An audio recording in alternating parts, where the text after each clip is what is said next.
folks, thanks for stopping in. As some of y'all know, I've been doing some experimentation lately, a little investigation on these three rifles behind me, the Walther K43, the Garand M1 Rifle, and the Soviet SVT40. During the course of doing that, I noticed something that I guess I've always known it, but it became more obvious to me comparing the rifles side by side and disassembling them side by side. And that is the ease of maintenance in the field and how they are a little bit different in that regard. I think a lot of the time we focus on things like, just the facts of it, the cartridge they use, the capacity, things like that, the length, the weight, these very concrete things. And the reality in the field is going to be a little bit different because someone, if they're issued one of these, has to upkeep it constantly. Usually I would imagine on a daily basis, if not more frequently, depending on what the conditions are. And so how easy that is to do is going to play a big role on just the efficiency of getting it done.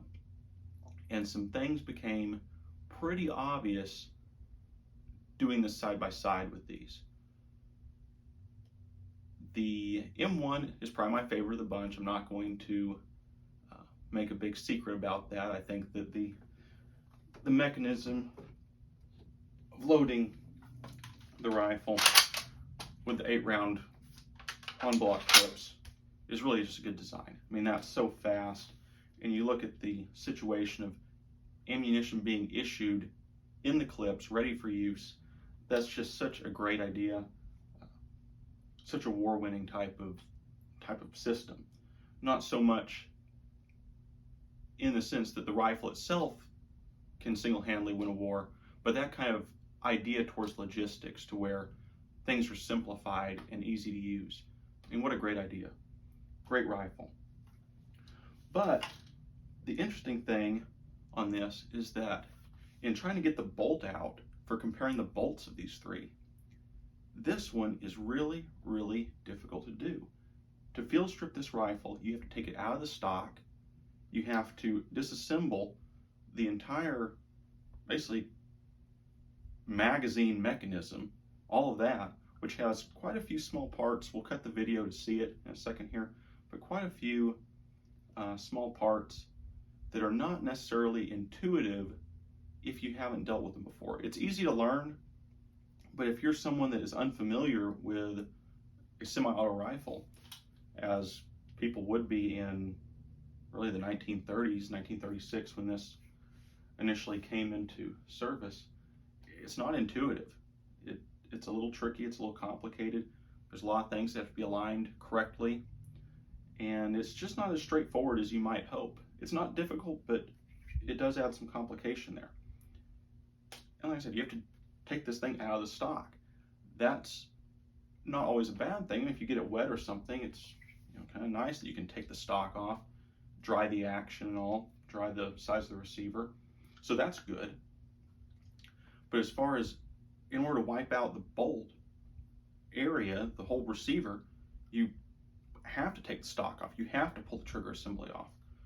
So let's go ahead and cut to what I'm wanting to show you there, and then we'll come back to this. All right, so there's the video cut. I was gonna go over the bench actually with this, but the camera angles are good enough here that in post-production I decided just to sit here and do this. So on the M1, what I'm talking about is that on disassembly of this, you have it cocked, so it's cocked because I just put the action forward. You pull up on the trigger guard, whole trigger pack comes out. Pretty easy there. Some of them are a little tighter than this one, but it's still not difficult. Stock lifts up and off.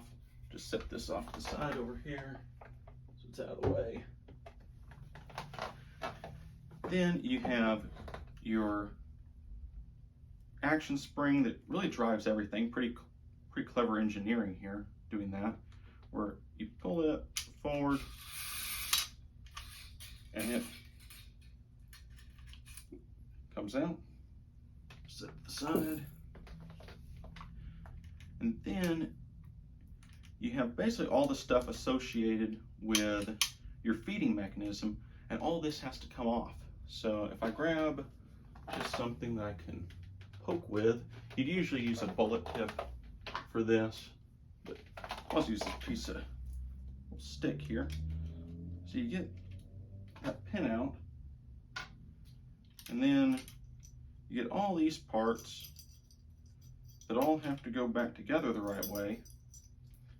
And it's not like they're really tiny parts, but it is more stuff than you'd probably ideally want to deal with. Then you can get the op rod back.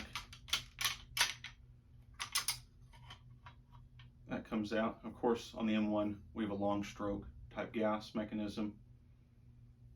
Different than the other two is they're short stroke. So kind of interesting that this uses a long stroke mechanism. Gotta make sure you don't bend that. Set that aside. And then the bolt comes out finally through the top of the action when you hold it just right like that. And so that's how you get the bolt out. And that's your field strip. But, the other rifles, when they're field stripped, they don't look like this, where it's been disassembled from the bottom side. It's just a little funny. A lot of small parts of the feed mechanism have to come out just to do basic wipe down of the action, basic wipe down of the bolt. The gas system has to come apart to do it. So it is nice that it all kind of comes apart as one process, but you can't just wipe out the action without taking apart everything.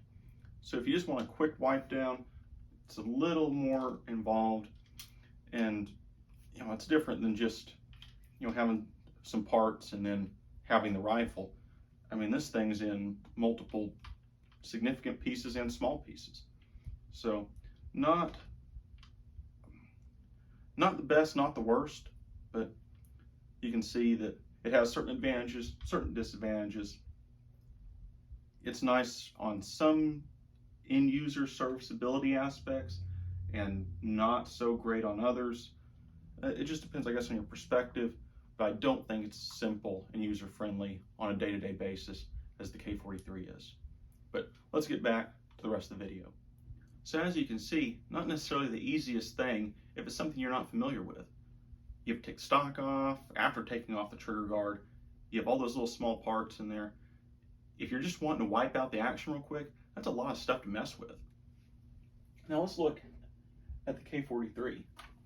This one often gets a bad rap of being kind of fragile, and it's sort of deserved. There are some definite fragile aspects of this design, but one thing that is really nice on the K43 is it is very intuitive to take this apart. You have a button that you push in, the little action cover there comes off, springs come out.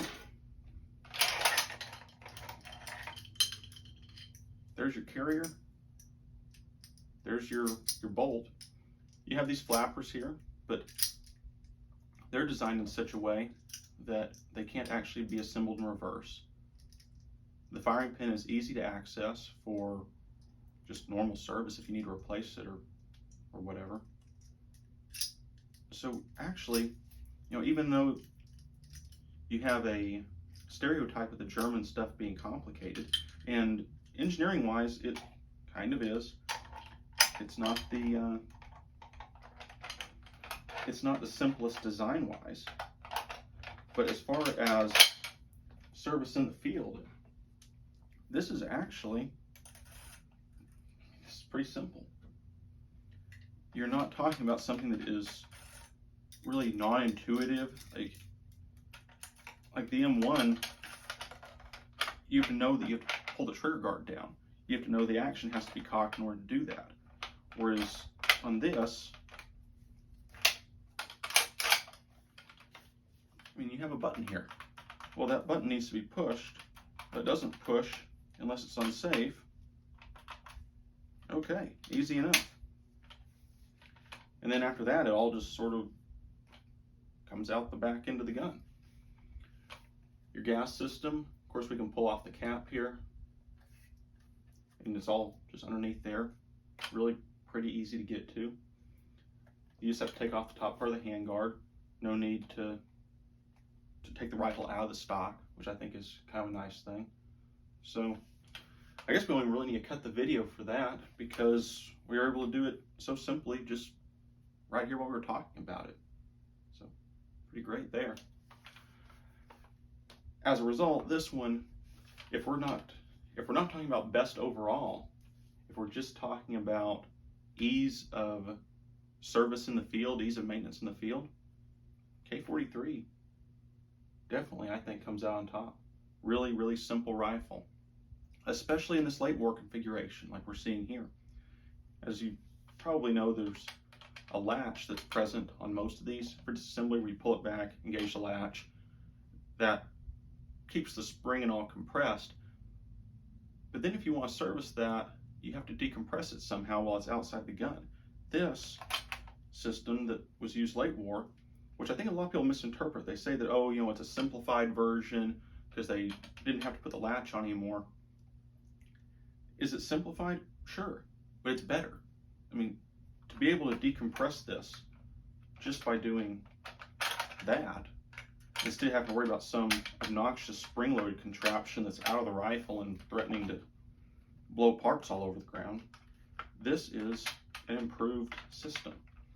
So I think a lot of the time, especially when it comes to World War II German stuff, things that change as the war progresses are often attributed to being simplifications for manufacture with no other purpose. I mean, that's it. If something changed, it's because they couldn't make it that way that they used to, and they had to do something simpler.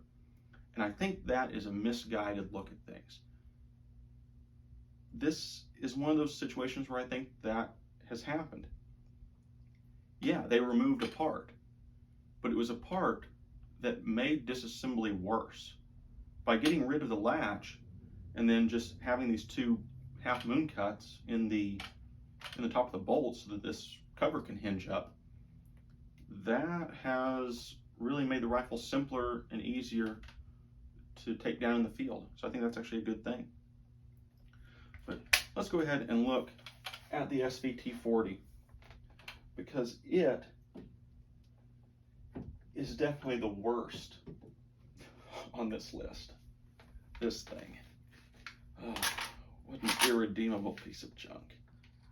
And a lot of people like the SVT40, and I do like it in some aspects. It does have a very nice, smooth action to it. It can also be said of the M1, but the SVT40 really just rides very nice and smoothly. Of course, you've got that short stroke gas system that was borrowed for the K43. But this thing, when it comes to this assembly, I mean, good grief, it's always a challenge. It is a challenge, because you're constantly wondering if you're about to get a great story of how you lost an eye fighting the communists. Because you've got to push this forward under full action pressure. I should really put some safety glasses on. You get the cover off. Now you've got your thumb compressing this thing that you've got to grab with the other hand and let it go without pinching yourself too badly. Okay, get that back. Then we've got to take this, we got to compress this thing again, because then we can rotate the bolt a little bit. Whew. And the whole time you're wondering when something's going to fly off and take your eye out.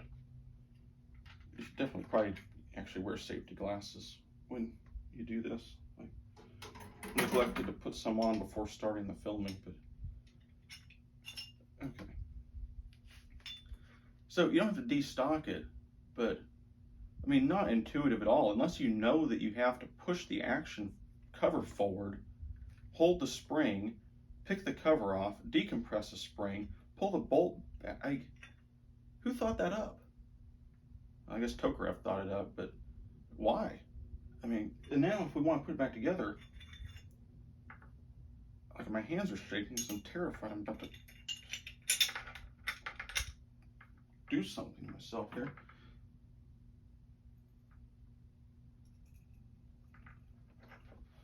Like if we want to put it back together, I'm trying to get this on camera while also not suffer debilitating injury.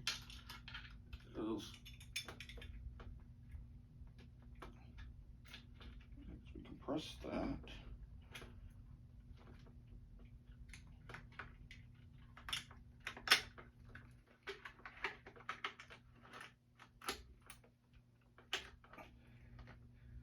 And then the bolt locks. Yeah, and the bolt goes in the locked position because we didn't want it to though.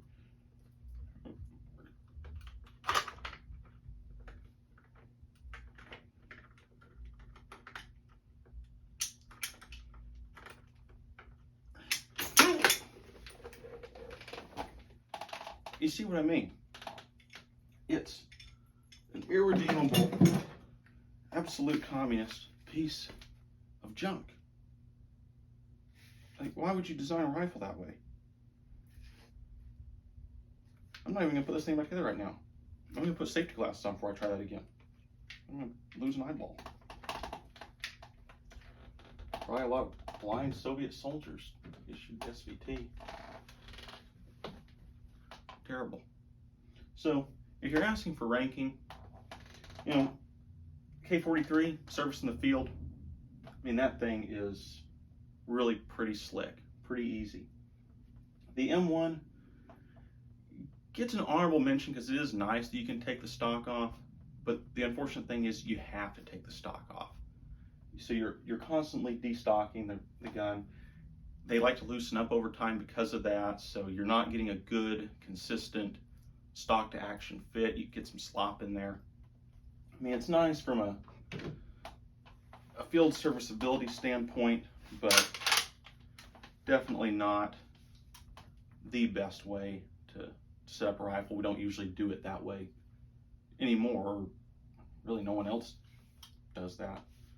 So, nice that it can be done. Not so nice that it has to be done. I mean, to get the bolt out of this thing, you're taking apart really the entire working mechanism of the gun to get to the bolt, which I guess is true of all of them, but you know, you're working at it from the bottom side. It's just a very funny way of doing it, especially when you have the mechanisms involved in, you know, the en-bloc clip type, the Mannlicher clip type of action. So just a lot more going on to get to the bolt. Like, on the K43, you don't have to take apart the magazine to get the bolt out. SVT40, same way. SVT40, you just have to donate an eye to the workers of the Soviet Union to get it apart. But on the SVT40, just an awful disassembly mechanism. I don't know how they couldn't come up with something better than that, more intuitive than that. If you don't know how to take it apart, you'd never figure it out. I mean, maybe you eventually would. You'd probably do something stupid in the process, though. But those are my thoughts on it. If you agree or disagree, I mean, leave a comment on it. And I'm probably not the most proficient at taking apart SVT40s and getting them back together. I'm sure that someone that is more experienced and more practiced does a better job. But the fact that you have to have such a technique involved in it, to me, is just bad. Things should be intuitive, things should be straightforward. Nothing about the SVT40 is intuitive. It's definitely the worst of the bunch, I think. But let me know what you think. Thanks for watching the video, and check back next time for more stuff like this. Have a good one.